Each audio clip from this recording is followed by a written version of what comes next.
ವರಮಹಾಲಕ್ಷ್ಮಿ ಪೂಜೆಯನ್ನ ಶಾಸ್ತ್ರೋಕ್ತವಾಗಿ ಸರಳವಾಗಿ ಭಕ್ತಿಯಿಂದ ಪೂಜೆ ಮಾಡಲು ಈ ವಿಡಿಯೋ ನೋಡಿ. ತಾಯಿ ವರಮಹಾಲಕ್ಷ್ಮಿಯು ವರ ಕೊಡುವುದಕ್ಕೋಸ್ಕರ ನಮ್ಮ ಮನೆಗೆ ಬರುವಂತಹ ಸಮಯದಲ್ಲಿ ನಾವು ಸರಳವಾಗಿ ಭಕ್ತಿಯಿಂದ ಆ ತಾಯಿಯನ್ನು ಪೂಜಿಸಿ ಆ ತಾಯಿಯ ಕೃಪೆಯನ್ನು ಪಡೆಯುವುದು ಹೇಗೆ ನೋಡೋಣ ಬನ್ನಿ. ಈ ತಾಯಿಗೆ ಬೇಕಾಗಿರುವುದು ಭಕ್ತಿಯೊಂದು ಬಿಟ್ಟು ಬೇರೆ ಯಾವುದೇ ರೀತಿಯ ಆಡಂಬರವಲ್ಲ. ನಮ್ಮ ಶಕ್ತಿಯಾನುಸಾರ ನಾವು ಪೂಜೆಯನ್ನು ತಾಯಿಗೆ ಮಾಡಬೇಕಾಗತ್ತೆ. ಯಾವುದೇ ರೀತಿಯ ಸಾಲವನ್ನು ಮಾಡಿ ಮಾಡುವಂತಹ ಆಡಂಬರದ ಪೂಜೆ ಆ ತಾಯಿಗೆ ಬೇಕಾಗಿರುವುದಿಲ್ಲ. ಆ ದಿವಸ ಬೇಗನೆ ಅಂದರೆ ಬ್ರಾಹ್ಮಿ ಮುಹೂರ್ತದಲ್ಲಿ ಇಡಬೇಕು. ಮನೆಯನ್ನು ಗುಡಿಸಿ ಒರೆಸಿ ಶುದ್ಧ ಮಾಡಿ ಮನೆಗೆ ತಳಿರು ತೋರಣಗಳನ್ನು ಹಾಕಿ ಎಲ್ಲ ಕೆಲಸಗಳನ್ನು ಮುಗಿಸಿಕೊಂಡು ಸ್ನಾನವನ್ನು ಮಾಡಿ ಮಡಿಯನ್ನುಟ್ಟು ಬಾಗಿಲಿಗೆ ರಂಗೋಲಿಯನ್ನು ಹಾಕಿ ಹೊಸ್ತಿಲ ಪೂಜೆಯನ್ನು ಮಾಡಬೇಕು. ಪೂಜೆ ಆರಂಭಿಸುವ ಮೊದಲು ಒಂದು ತಟ್ಟೆಗೆ ಫಲತಾಂಬೂಲವನ್ನಿಟ್ಟು ಅಕ್ಷತೆ ಹಾಕಿ ಕುಲದೇವರ ಪ್ರಾರ್ಥನೆಯನ್ನು ಮಾಡಿ ಆ ದೇವಿಯ ಕೃಪಕಟಾಕ್ಷ ನಮಗೆ ಸಿಗುವಂತೆ ಆಶೀರ್ವದಿಸು ಎಂದು ಬೇಡಿಕೊಳ್ಳಬೇಕು.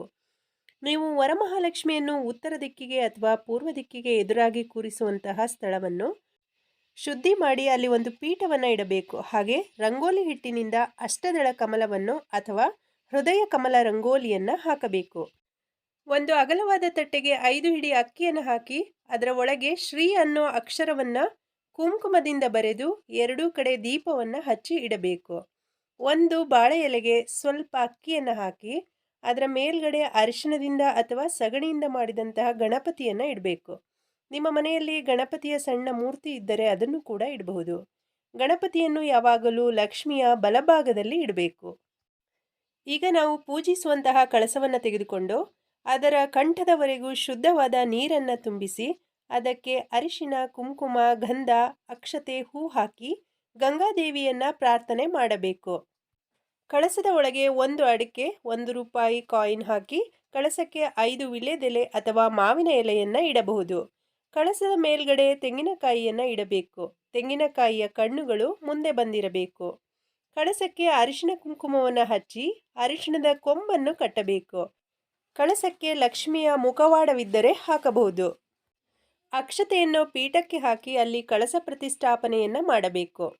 ಕೈಯಲ್ಲಿ ಅಕ್ಷತೆಯನ್ನು ಹಿಡಿದು ತಾಯಿ ಲಕ್ಷ್ಮೀ ದೇವಿಯನ್ನು ಇವತ್ತಿನ ಪೂಜೆಯನ್ನು ನನ್ನ ಶಕ್ತ್ಯಾನುಸಾರ ಭಕ್ತಿಯಿಂದ ಮಾಡ್ತಾ ಇದ್ದೀನಿ.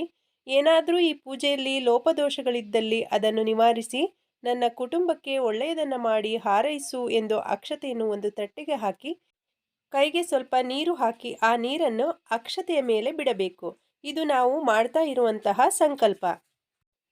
ಪೂಜೆ ಮಾಡುವಾಗ ಅಗ್ರ ಪೂಜೆ ಗಣಪತಿಗೆ ಆಗಿರುವುದರಿಂದ ಗಣಪತಿಯನ್ನು ಮೊದಲು ಪೂಜಿಸಿ ನಾನು ಮಾಡ್ತಾ ಇರುವಂತಹ ವರಮಹಾಲಕ್ಷ್ಮಿ ವ್ರತವನ್ನು ಆ ತಾಯಿ ಸ್ವೀಕರಿಸಿ ಆಶೀರ್ವದಿಸಲಿ ಅಂತ ಹೇಳಿ ಗಣಪತಿಯನ್ನು ಬೇಡಿಕೊಳ್ಳಬೇಕು. 12 ಎಳೆ ದಾರವನ್ನು ತೆಗೆದುಕೊಂಡು ಅದಕ್ಕೆ ಅರಿಶಿಣವನ್ನು ಹಚ್ಚಿ 12 ಗಂಟುಗಳನ್ನು ಹಾಕಿ ವ್ರತದ ದಾರವನ್ನು ರೆಡಿ ಮಾಡಿ ದೇವರ ಮುಂದೆ ಇಡಬೇಕು. ನಂತರ ದೇವಿಗೆ ಗೆಜ್ಜೆ ವಸ್ತ್ರವನ್ನು ಹಾಕಿ ಅರಿಶಿಣ ಕುಂಕುಮ ಹೂವಿನಿಂದ ಅಲಂಕಾರವನ್ನು ಮಾಡಬೇಕು.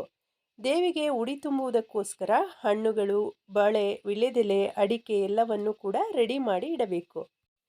ದೇವಿಗೆ ಕುಂಕುಮಾರ್ಚನೆಯನ್ನು ಮಾಡಿ ಗೊತ್ತಿದ್ದರೆ ಸಹಸ್ರನಾಮಾರ್ಚನೆ ಮಾಡಬಹುದು.